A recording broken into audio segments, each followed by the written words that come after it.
तो मेरा वो बड़ी स्क्रीन पे आ रहा है। हाँ, बड़ी स्क्रीन पे आ रहा है। हाँ, अभी आ गया। हम्म। हाँ, तो मैं क्या कह रहा था कि ये बड़ा इंपॉर्टेंट कॉन्सेप्ट है और ये समझना चाहिए सभी को कि हमने ऐसी सिचुएशन क्रिएट कर दिया जहां पे ह्यूमन बॉडी वाटर को होल्ड नहीं कर पाती। तो जब तक ह्यूमन बॉडी बॉडी पानी को होल्ड नहीं कर पाएगा तब तक ह्यूमन बॉडी का हेल्थ इंप्रूव नहीं हो सकता। अच्छा, ये होल्ड क्यों नहीं कर पा रहे, कहां से पता चलेगा? पहली चीज, आपका शरीर अपने को सफाई कैसे करता है? वाटरी मीडियम में। न्यूट्रिशन भी पहुंचना है तो ब्लड के थ्रू पहुंचेगा ना, वाटर मीडियम है, वाटरी मीडियम है। तो आपके बॉडी में कामकाज, मेटाबॉलिज्म कौन से मीडियम में होता है? वाटरी मीडियम में होता है। यानी कि वो मीडियम हमारे शरीर के अंदर स्ट्रांग होना चाहिए। अगर सपोज करो हमारा मेटाबॉलिज्म ठीक नहीं होता तो उसमें टॉक्सिन्स बनेंगे। एक एग्जांपल लेते हैं,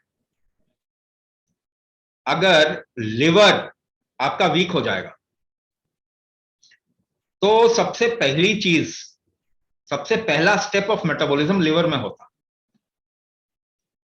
आपके बॉडी का इंसुलिन भी लिवर में आके गिरता है, वहां से वो ग्लूकोज को कैरी करता है पूरे बॉडी में। तो अगर लिवर वीक कर दिया आपने, और लिवर वीक कैसे करेंगे आप? जब अनवांटेड चीज लिवर को देंगे। सपोज कीजिए आपका भोजन घास तो नहीं है, लेकिन आपको घास खाने पे मजबूर किया जाए, तो आपका बॉडी थोड़े दिन में कोलैप्स हो जाएगा। या ऐसी कोई दूसरी चीज, तो अगर आपके शरीर में केमिकल डाले जाएं तो आपका बॉडी कोलैप्स होने लग जाएगा, क्योंकि केमिकल तो आपके बॉडी उसके हिसाब से डिजाइन नहीं हो। तो जब भी आप एक दवाई खाते हो आपका शरीर इसको फेंकने की कोशिश करता है। आपका शरीर 95 टू 98% फेंक देता है उसको, 2% फिर भी आपके बॉडी में चला जाता है और फिर बॉडी उसको भी फेंकने की कोशिश करता है। इसीलिए उसका एक टाइम पीरियड होता है, हाफ लाइफ होता है किसी भी मेडिसिन का। और डॉक्टर डोजेज जो टाइट्रेट करते हैं, मतलब कितनी गोली कितने बार लेना, वो उसी हाफ लाइफ के हिसाब से टाइट्रेट करते हैं। यानी किसी दवाई का हाफ लाइफ अगर 4 घंटे है तो उसे 3 बार लेना पड़ेगा दिन में। ठीक है, अगर 6 घंटे है तो 2 बार लेना पड़ेगा दिन में। इस तरीके से होता। यानी आपका शरीर बार बार फेंक रहा है उसको जो आप डाल रहे हो। तो फेंकेगा कैसे? वो घुलोएगा ना पानी में, मिक्स करेगा उसको वाटर के साथ में, और उसके बाद बाहर फेंकेगा। तो यानी अब उसको यूरिन ज्यादा क्रिएट करना पड़ेगा, क्योंकि गंदगी ज्यादा है तो यूरिन क्रिएट करके उसे बाहर निकालना पड़ेगा। और इन केस अगर इनटेक आपका पानी का कम है तो प्यास बढ़ाएगा, मगर वो पानी आपके बॉडी में इस्तेमाल नहीं होगा। वो जो पानी आप पियोगे उसमें वो टॉक्सिन्स को घुलो के बाहर फेंकेगा। तो यानी मेटाबॉलिज्म अगर वीक होगा तो जो ग्लूकोज प्रोड्यूस होता है वो यूजेबल ग्लूकोज नहीं होता, और जो प्रोटीन आपका बॉडी प्रोड्यूस करता है वो सही तरीके से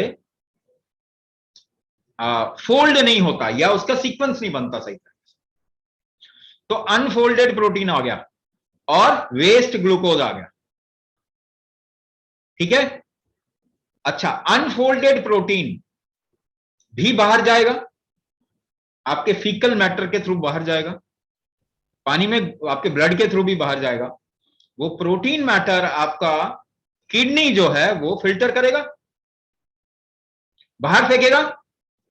और प्रोटीन मैटर को फिल्टर करने में किडनी पे लोड पड़ता है। तो क्या आपकी यूरिन में अगर प्रोटीन आ गई तो क्या कहते हैं उसको? प्रोटीन यूरिया कहते हैं ना। हाँ। और अगर प्रोटीन ज्यादा समय तक आपके यूरिन में निकला तो आपकी किडनी खराब हो जाएगी। तो कितने लोगों की किडनी पे इंपैक्ट आ रहा है आजकल? कितने इससे कैसे समझेंगे? कितने डायलिसिस सेंटर खुल रहे हैं, ढूंढ लो, आपको पता चल जाएगा। दूसरी चीज क्या हो रही है, ये वेस्ट ग्लूकोज पानी में घुले का ब्लड में जाएगा, पर वहां बॉडी यूज नहीं करेगी इसको। तो क्या करेगी बॉडी? दोबारा से प्यास बढ़ाएगी, और फ्रीक्वेंट यूरिनेशन होगा। मगर ब्लड का टेस्ट करोगे तो उसमें ग्लूकोज लेवल हाई होगा और बॉडी उस हाई ग्लूकोज को बाहर फेंकेगी फिर। क्यों? ब्लड में ग्लूकोज इतना है और बॉडी वीक फील कर रहे हो। डायबिटीज क्या है? ब्लड में ग्लूकोज तो बहुत ज्यादा है मगर बंदा वीक फील कर रहा है। ऐसे कैसे हो सकता है? जिसको खूब सारा ग्लूकोज मिला हुआ है वो वीक क्यों फील करेगा? कॉमन सेंस का क्वेश्चन है। क्योंकि वो ग्लूकोज काम का नहीं है, वेस्ट है। इसीलिए शरीर प्यास बढ़ा के फ्रीक्वेंट यूरिनेशन करके उसको बाहर फेंक देता है। तीसरी चीज क्या होगी? आपके ब्लड में क्या मिलेगा? इंसुलिन जो है ना वो लिवर में जाता है मगर लिवर वीक है, वो इंसुलिन को एक्सेप्ट नहीं करता, तो आपके ब्लड में इंसुलिन का अमाउंट बढ़ जाएगा और इस कंडीशन को कहते हैं इंसुलिन रेजिस्टेंस। ठीक है। अब ये सारी चीजें कहां से शुरुआत हुई? आपने एक केमिकल मेडिसिन अपने शरीर में डाला और वहां से आपको डायबिटीज भी हो रहा है, वहां से आपको किडनी भी खराब हो रहा है, वहां से आपको मेटाबॉलिक इश्यू आएगा तो क्या चीज खराब होगी? आपका थायराइड भी खराब होगा क्योंकि थायराइड ही मेटाबॉलिज्म को इंप्रूव करता है। या फिर थायराइड की कंडीशन क्या है? आपके बॉडी में T3, T4, TSH ये 3 तरीके के हार्मोन होते हैं जिसे हम थायराइड का हार्मोन कहते हैं। आपके लिवर में T4 जो है टेट्राहाइड्रोथायरोनिन वो कन्वर्ट होता है T3 में जो कि यूजेबल फॉर्म है। T3 इस्तेमाल होता है बॉडी में, T4 बफर होता है। तो लिवर वीक हुआ तो क्या होगा? T4 T3 में कन्वर्ट नहीं हो पाएगा। अब आपका हाइपोथायरॉयडिज्म शुरू हो गया। हाइपोथायरॉयडिज्म शुरू हो गया। आपको पूछा, आपको बताया तो कुछ और जा रहा है कि थायराइड काम नहीं कर रहा, पर ऐसा नहीं है। कुछ लोगों में हो सकता है वो, मगर ज्यादातर लोगों में लिवर काम नहीं कर रहा ठीक। तो अब हो क्या रहा है? ये पानी जो आप पी रहे हैं ये बॉडी में आप इतना टॉक्सिन डाल रहे हैं। अब केवल यही नहीं है कि आप दवाई डाल रहे हो, आप जेनेटिकली मॉडिफाइड फूड डाल रहे हो। आप खराब से आप बाहर का खाना खाते हो, पैकेज फूड खाते हो, सब में टॉक्सिन होता है, सबके अंदर केमिकल होता है। आप वो डालोगे जैसे ही लिवर पे असर आएगा कि नहीं आएगा? आपके डाइजेशन पे गट का बैक्टीरिया खत्म हो रहा है, मर रहा है। आपके गट के अगर बैक्टीरिया मर रहे हैं तो पाचन कैसे, डाइजेशन कैसे?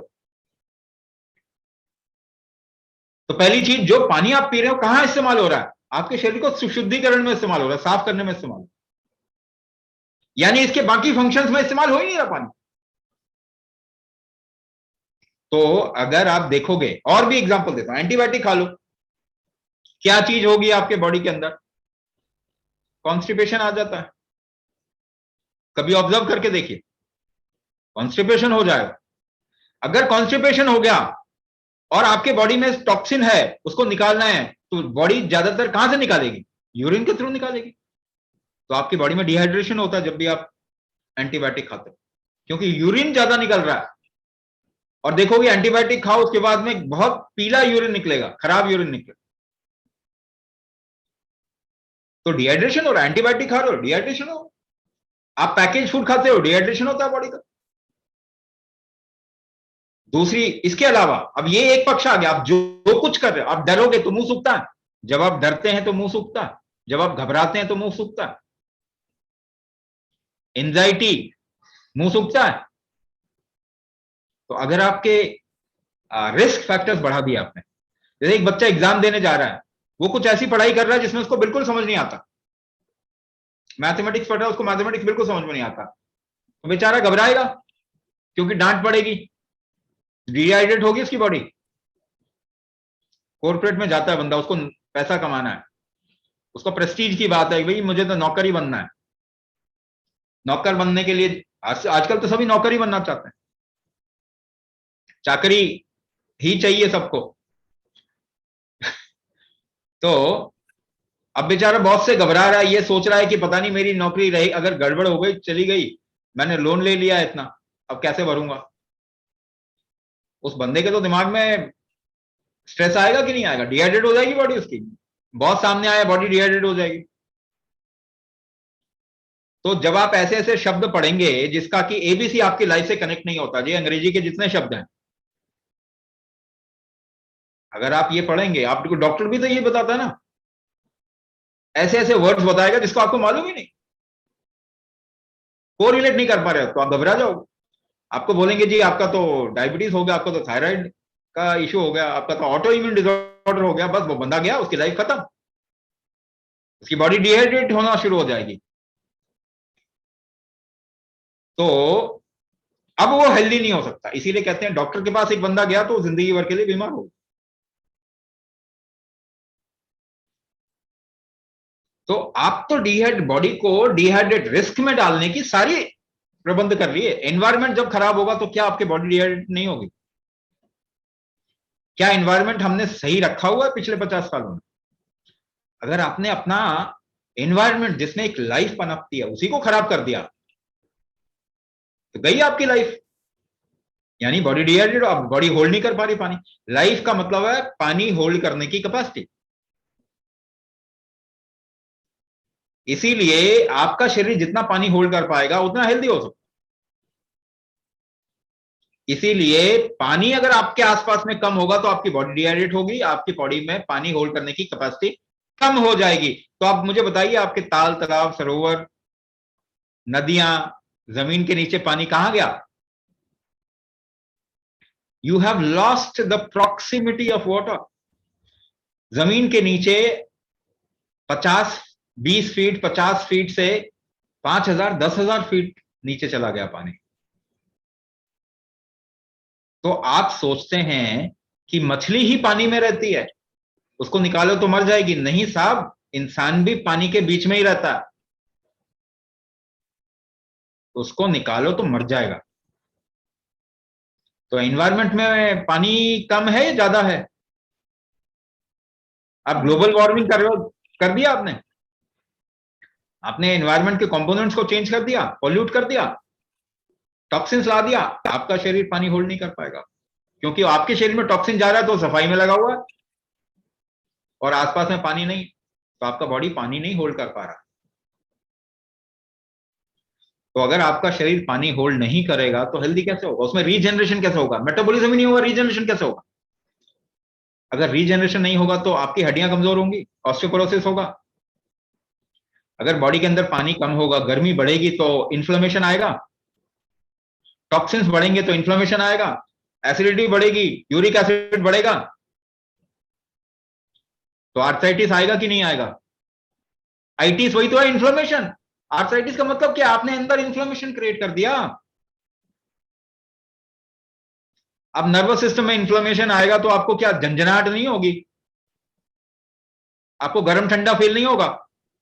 बॉडी में गर्मी इधर जा रही है उधर जा रही है। और नर्वस सिस्टम का रीजनरेशन कम होगा कि नहीं होगा? आपका मेटाबॉलिज्म ठीक नहीं, आप पानी में मेटाबॉलिज्म करते हो, मेटाबॉलिज्म ठीक नहीं है, तो ना तो मसल बनेंगे, मसल सूखेंगे,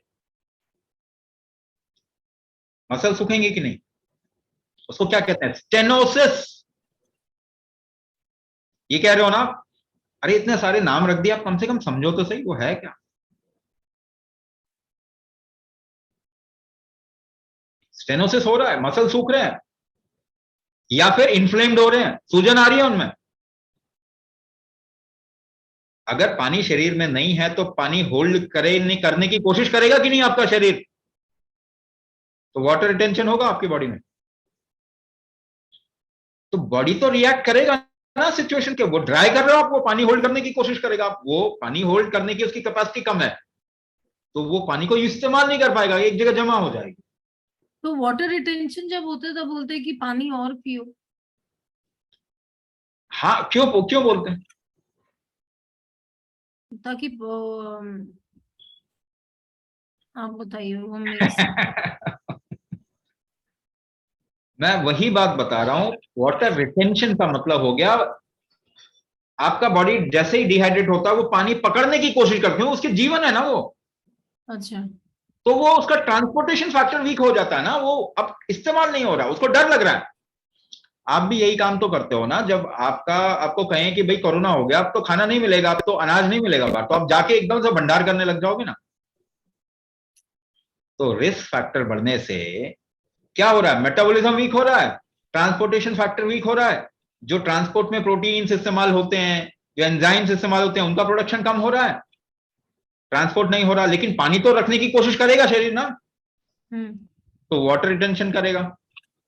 तो इसका मतलब आपके शरीर में पानी की कमी है। वाटर रिटेंशन का मतलब क्या होता है? आपका वाटर होल्डिंग कैपेसिटी कम हो गया। तो अगर आप वो सप्लाई ठीक कर देंगे बॉडी को, तो बॉडी सोचेगा नहीं नहीं आ रहा है, माल आ रहा है, तो मैं रोकूं नहीं। मगर बट हम आपको एक बात बोले, हाँ, मेरे पापा हैं वो 86 के, तो वो बोलते हैं वो 1.5 गिलास पानी पीते हैं, उनको आज तक स्टोन वोन कुछ भी नहीं हुआ है। और वो हम लोग के जैनियों वाला उपवास करते हैं, वो साल में एक बार 8 उपवास, मतलब हर साल, मैंने लास्ट 33 ईयर्स से वो कर रहे हैं। और वो बोलते हैं 1.5 गिलास पानी पीते हैं, मुझे तो रिक्वायरमेंट ही नहीं लगता है पानी का, और उनको कुछ नहीं है वाटर रिटेंशन वगैरह। नहीं नहीं, आप ऐसे मान के चलो कि वाटर रिटेंशन ही केवल एक प्रॉब्लम नहीं है। अच्छा वाटर रिटेंशन कुछ बॉडी की प्रकृति के ऊपर होता अच्छा। है। अगर जो इंसान खूब बॉडी को इस्तेमाल कर रहा है, उसका वाटर रिटेंशन नहीं होगा, निकल जाएगा। तो कई अच्छा लोगों में रिटेंशन नहीं होता, निकल जा, फ्रीक्वेंट यूरिनेशन हो जाता। अच्छा। दूसरी चीज, जब आपका रिटेंशन कैपेसिटी, ऐसा तो नहीं है कि 100% लोगों का खराब है, लेकिन रिटेंशन कैपेसिटी अगर हम ये बोले 95% लोगों का खराब हो गया, तो भी 5% बच गए ना। हम्म। वो कहेंगे नहीं जी हमारे साथ तो प्रॉब्लम नहीं है। हाँ, वही समझ में नहीं है, 1.5 गिलास पानी पी के हो। तो हमारे साथ में अगर प्रॉब्लम नहीं है, ऐसे कुछ लोग हैं जिनका वाटर रिटेंशन कैपेसिटी बहुत अच्छी है, तो हम वहां पे क्यों ध्यान दे रहे हैं? पहली बात तो ये, 95% क्या इमरजेंसी नहीं होता? हाँ, इमरजेंसी नहीं।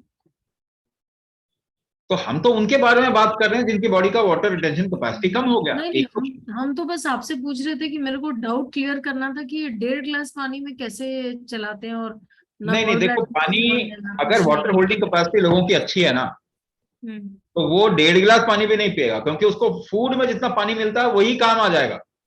अच्छा जी, ऐसा भी है, ओके। उसको अलग से पानी पीने की भी जरूरत नहीं है। तो वो मेरे कैसे साथ, समझ में आएगा हाँ, कि वाटर मेरे होल्डिंग साथ भी ऐसा कैपेसिटी? होता था, मैं तो पानी ही नहीं पीता था। अच्छा, पर आप कैसे समझे कि वाटर होल्डिंग कैपेसिटी अच्छा है? वाटर होल्डिंग कैपेसिटी अच्छा तब है जब उसको पानी की जरूरत महसूस नहीं होती और फिर भी वो हेल्दी है। अच्छा, मैंने प्यास ही नहीं लगता है। उसको प्यास नहीं लगता और उसको प्रॉब्लम नहीं है। ये अच्छा दोनों चीज एक साथ होना चाहिए तब। अच्छा। तो वाटर होल्डिंग कैपेसिटी खराब है ये कैसे पता करेंगे? कोई भी डिजीज है तो उसको वाटर होल्डिंग कैपेसिटी पहले खराब हो। तो अब मुझे बताओ, डिजीज कितने लोगों का? 99% लोगों को। तो उनकी वाटर होल्डिंग कैपेसिटी खराब हो। अच्छा, समझे।